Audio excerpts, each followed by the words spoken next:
अस्सलाम वालेकुम नाज़रीन, मैं हूं ज़ोहेब मंशा। कराची कारसाज इंसिडेंट को लेकर हर घंटे के बाद इसमें तब्दीलियां रोनमा हो रही हैं। जब ये वाक़या रोनमा हुआ तो उस वक़्त वीडियो में बाकायदा तौर पर देखा जा सकता है कि नताशा नामी खातून जिसने 2 लोगों की जान ली वो नशे की हालत में थी। आप अंदाज़ा लगाइए कि कानून में किस कदर लूप होल्स हैं कि हर घंटे के बाद एक तो कोशिश ये हमें नज़र आ रही है कि कहीं ना कहीं इस नताशा को रिलीफ देने की कोशिश की जा रही है, ये साबित करने की कोशिश की जा रही है कि उसकी कोई गलती ही नहीं थी।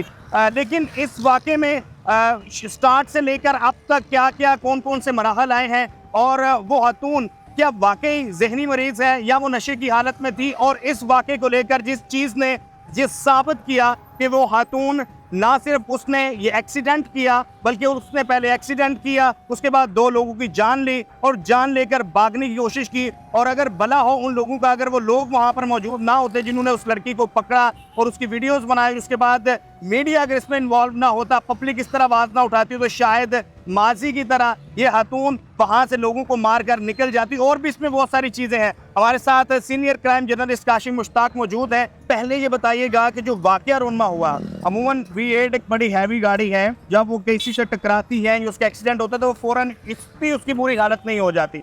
आपने जब आगाज़ में ये इंसिडेंट हुआ तो आपकी क्या ऑब्जर्वेशन थी, क्या देखा, और फिर आपके पास जो इन्फॉर्मेशन आई वो क्या है?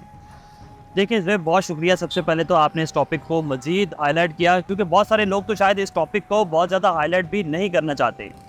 19 अगस्त का ये वाक़या है, 6:10 पर ये इंसिडेंट हुआ। इस इंसिडेंट के बाद बहुत सारी चीज़ें हाईलाइट की गई, लेकिन हमने अगले रोज़ देखा कि उन चीज़ों को बाकायदा दबाया गया या छुपाया गया या फिर उनको कम हाईलाइट करने की कोशिश की गई। जब इस इंसिडेंट को रिपोर्ट करने के लिए हमने आगे बढ़ने की कोशिश की तो हमें भी इसकी बहुत ज़्यादा चीज़ें नहीं मिल रही थी, क्योंकि हमारे भी मखसूस ज़राए होते हैं। जब हम उन मखसूस ज़राए से इन चीज़ों के बारे में बात कर रहे थे तो वो भी हमें इन चीज़ों के बारे में बहुत ज़्यादा डिस्कस नहीं कर रहे थे। फिर हमने कोशिश की कि इस वाक़े की CCTV लाई जाए, जिस CCTV की मदद से तमाम तर शवाहिद सामने आएंगे।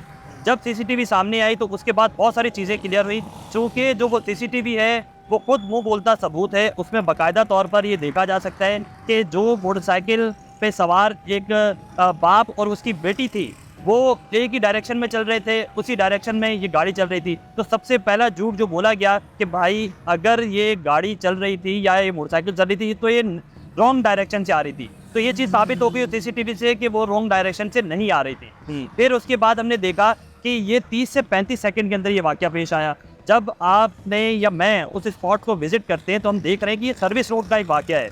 कारसाज का वो मकाम है जो सर्विस रोड बाकायदा खुद जो है वो 20 फीट का टोटल उसका एरिया होगा। लैंड क्रूज़र एक बड़ी गाड़ी है, जब वही गाड़ी वहाँ से गुजर रही है तो इतनी ओवर स्पीड ये गाड़ी है, इतनी ज़्यादा तेज़ रफ्तार है। ज़ेब मैं आपको बताऊँ कि इसने ना सिर्फ उस मोटरसाइकिल सवार जो बाप और उसकी बेटी थी उसको कुचला, बल्कि कुचलने के बाद ये शायद वहाँ से फ़रार होना चाहती थी। जैसे ही इसने फ़रार होने के लिए गाड़ी और ज़्यादा तेज़ की तो इस CCTV फुटेज में भी आप देखेंगे कि बाकायदा एक सिल्वर कलर की जो सिटी गाड़ी है वो गुजर रही है। फिर इसने उस गाड़ी को किया और उस गाड़ी के अंदर एक शख्स सवार था, वो भी शदीद ज़ख्मी हुआ। आज बाकायदा कोर्ट में वो बयान देने भी आया। अच्छा, उसके बाद उस जो खातून हैं, जो नताशा नामी खातून है, उसको बाकायदा बताया गया कि उसका मेडिकल अनफिट है। फिर उसको जो है वो मेडिकल अनफिट होने की वजह से मेडिकल ट्रीटमेंट की तरफ उसको ले जाया गया। और आपको बताएं कि इस केस के अंदर जब किसी को भी अदालत में पेश करना होता है तो इस मुलज़मा को जो है वो अदालत में पेश नहीं किया गया। जब हमने इस स्टोरी को बाकायदा इन्वेस्टिगेट किया और आज अल्हम्दुलिल्लाह जब हम मज़ीद इसकी CCTV सामने लेकर आए तो CCTV के अंदर बाकायदा मज़ीद चीज़ें भी सामने आई हैं। और इस गाड़ी को बाकायदा ना सिर्फ एक मोटरसाइकिल सवार 2 अफराद को रौंदते हुए देखा जा सकता है, बल्कि इस वाक़े के अंदर 5 अफराद ज़ख्मी हुए हैं, जिसमें एक की हालत तशवीशनाक भी बताई जाती है। तो ये तमाम तर इंसिडेंट ऐसे रिपोर्ट हुआ और आज जो है वो इसको जेल कस्टडी भी हुई है और तमाम तर जो मेडिकल रिपोर्ट्स है वो भी इसकी साबित हुई है कि जो मेडिकल रिपोर्ट्स ये बताना चाहते थे, जो ये ज़हनी दबाव का शिकार बताना चाहते थे इसके फैमिली के जो लोग हैं वो लोग, तो वो तमाम तर चीज़ें गलत साबित हुई हैं। तो अब इस केस को मज़ीद इन्वेस्टिगेट किया जा रहा है। अच्छा, इस फैमिली की अगर हम बात करें, सोशल मीडिया पर ये भी बातें गर्दिश कर रही हैं और हमारे ज़राए के मुताबिक भी कि ये जो खातून है जिसको उनके वकील ने कहा कि ये जहनी मरीज़ा है, ये खुद भी बहुत सारी कंपनीज़ की डायरेक्टर भी हैं, तो इनकी कोई हिस्ट्री आपके पास आई है इस फैमिली के हवाले से? बिल्कुल ऐसा ही है। ये काफ़ी ज़्यादा एक वेल नॉन फैमिली से इनका ताल्लुक़ है और काफ़ी ज़्यादा कंपनीज़ में ये बहुत सारे मुख्तलिफ़ ओहदों पर अपने फ़राइज़ अंजाम दे चुकी है। और उसके साथ साथ आपको ये बताएं कि अगर इनका ज़हनी तवाज़ुन बेहतर नहीं था तो इनके पास यूके का ड्राइविंग लाइसेंस है। अच्छा, फिर जब ड्राइविंग लाइसेंस को भी आपको मैं मज़े की एक बात बताऊं कि इनके पास पाकिस्तान का ड्राइविंग लाइसेंस नहीं है। तफ्तीशी हुकाम जो है वो ये बताते हैं कि अगर किसी शख्स के पास पाकिस्तानी ड्राइविंग लाइसेंस नहीं है तो और उसके पास अगर यूके का या किसी भी कंट्री का ड्राइविंग लाइसेंस है तो वो काबिल कबूल नहीं होगा। तो सबसे पहले तो इनके पास इतनी बड़ी गाड़ी ये ड्राइव कर रही है तो इनके पास ड्राइविंग लाइसेंस होना चाहिए। मैं ये समझता हूँ कि अब तक कानून नाफिज करने वाले इदारे हों, पुलिस हो, रेंजर्स हो या फिर कोई भी मुतल्लिका मीडिया पर्सन हो, उन्होंने अपने किरदार के लिए जो जो इसमें इन्वेस्टिगेट चीज़ें की जानी चाहिए थी वो इन्वेस्टिगेशन के हवाले से उसको कर भी रहे हैं, इससे मुख्तलिफ पहलुओं से देख भी रहे हैं और इस चीज़ को ये चीज़ बेहतर बनाने की कोशिश कर रहे हैं कि आया जो FIR हुई है और FIR से लेके अब तक की जो तफ्तीश है वो मुस्बत तरीके से चले। आप क्या समझते हैं कि जो FIR में दफात शामिल की गई हैं वो जो CCTV वीडियोस हैं और वो जो ग्राउंड रियलिटीज़ हैं उनको मद्देनज़र रख कर की गई हैं? बिल्कुल, बहुत अच्छा आपने सवाल किया कि उसको मद्देनज़र रख के की गई है या नहीं की गई है। तो इस पर मैं आपको बताऊं कि इस पर भी पुलिस पर काफ़ी ज़्यादा प्रेशर था कि इस FIR को जो है वो नॉर्मलाइज़ किया जाए। इसमें ऐसी सेक्शन जो है वो लगाई जाए कि जिससे जो बेल है वो बहुत ज़्यादा आसान हो जाए या काबिल बेल हो।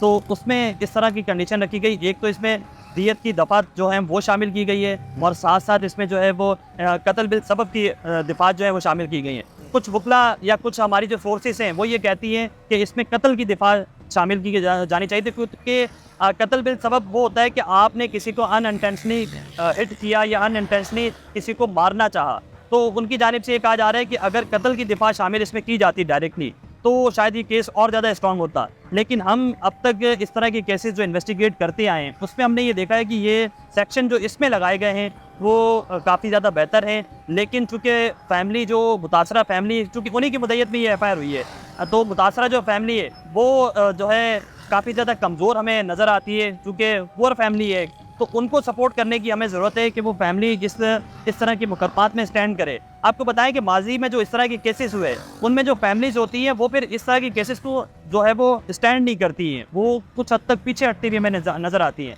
लेकिन इसमें यकीनी तौर पर जो पुलिस हुकाम हैं वो ये दावा करते हैं कि वो मुतासरा फैमिली के साथ हैं बिल्कुल, और उस पर बाकायदा इस पर स्टैंड लिया हुआ है और इस केस को मंतकी अंजाम तक पहुँचाया जाए। अब तक आपका मुतासरा फैमिली से रब्ता है और अभी भी है, उनके ऊपर कोई ऐसा प्रेशर तो नहीं है कि वो खुद कहीं से ज़ाहिर है वो अपना इजहार ना कर पा रहे हो लेकिन पीछे पीछे या कहीं दबे दबे महसूस हो रहे हैं? देखिए, मैं ये समझता हूँ कि जब ये 19 अगस्त को वाक़या पेश आया तो 19 अगस्त से लेके 20 अगस्त तक फैमिली पे प्रेशर हो सकता है। लेकिन उसके बाद से हमने देखा कि जब पुलिस के जो आला अफसरान हैं, तफ्तीशी हुकाम हैं या कानून नाफिज करने वाले इदारे हैं वो इस पर काफ़ी ज़्यादा सीरियस नज़र आए हैं और सीरियसनेस उनकी इस हद तक थी कि फैमिली कुछ हद तक खातिर जो है जो मुतासरा फैमिली है वो काफ़ी हद तक सेटिस्फाइड नज़र आ रही है।